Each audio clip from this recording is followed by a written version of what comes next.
It's the first May Dave Day here with Dave Seaman, Standard Speaker sports editor. And Dave, I was flipping through the paper, I think over the weekend, I did a double take because I saw basketball and I saw the Cougars and I was like, is that Saquon Barkley? And it was.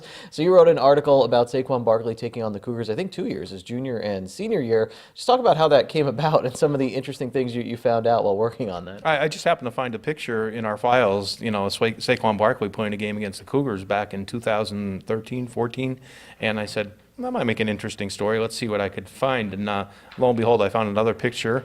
And then I just asked Coach Joseph what he remembered about playing against him, and he gave me, the detailed scouting report. And what I put in the story, he was a freak athlete. Even back then, you knew he was a freak athlete. He had gotten better, throughout his junior and senior years as a basketball player. And there was no question that he was an outstanding athlete, and he was something to be reckoned with, even on a basketball court. You have to read Dave's article, but I do want to talk about, I think, current Cougar. Was it Josh Samick? Who is the Eagles fan who you talked with? Yeah, it was Josh Samick, who's as diehard an Eagle fan and as diehard a Twitter user as anybody I've come across. Athletes that I've covered, and Josh isn't afraid to make his feelings known. He's like I said, he's a diehard Eagles fan, and he's looking forward to the competition between Eagles and the Giants with Saquon Barkley. Very, very interesting read there. While we're talking about the NFL draft, Dave, let's talk about Baker Mayfield going #1 from Oklahoma, going to the Cleveland Browns. John Eric Pohl, I hear, very on board. He thinks this is going to be great for the Browns. Ron Marchetti, not so much. I don't know how I feel. How do you feel about Baker Mayfield going #1? You think it'll work out in Cleveland? No doubt he's a winner. I mean, you look everywhere he's gone. He's been a winner. He has an attitude that, his teammates obviously love to play for him. He's been a leader of a lot of dynamic offenses at Oklahoma. There's no question that he's going to be able to move the ball, and he puts the throws in the right spot too. He's not. I don't think he has the a dynamic arm strength as a lot of big time NFL quarterbacks. But I said, you want a leader, you want somebody to get a fan base fired up, and he's your guy. And Dave, the 76ers, let's go to the NBA playoffs right now. Down 0-1 in their best-of-7 series against the Boston Celtics. It took a great effort by Boston, Dave. I mean, 17 three-pointers to get that first victory. But it's a long road here. Yeah, it's a 7-game series, and the Sixers were playing their first game in 6 days. So I think maybe they got a little bit rusty, and the Celtics are still coming off a high.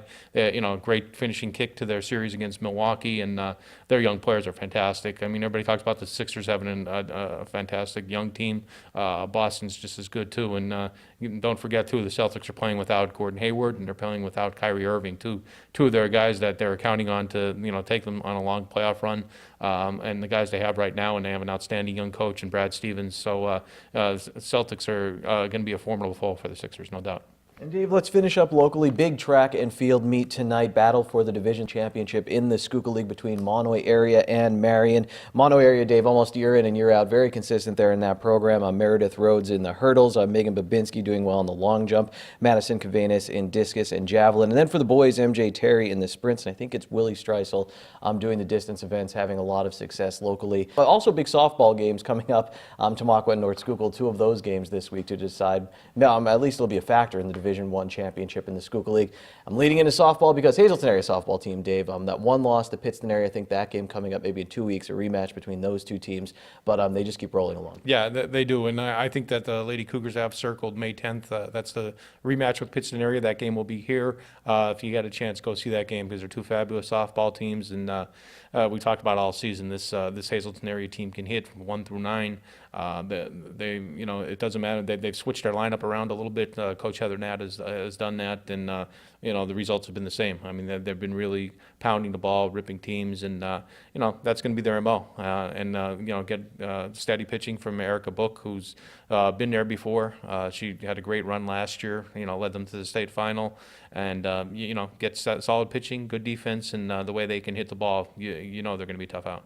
Make sure you're always grabbing the Standard Speaker. Never know what kind of stories you're going to see. I was so happy to see Saquon there, Dave. He put on a little bit of weight since he played Hazleton. There's no doubt he put on a little bit of weight, and I think I'm not sure if he plays basketball anymore, but I don't think he needs to.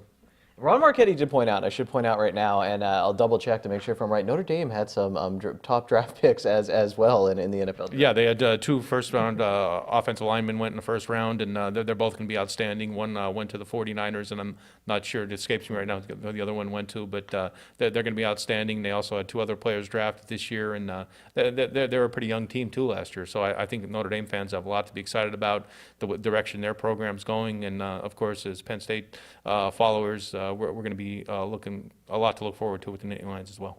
College football season, not too far away, I guess. Dave, thank you so much. Still a lot to go in spring sports. Make sure you're reading all about it in the Standard Speaker and keeping up right here on SSPTV News.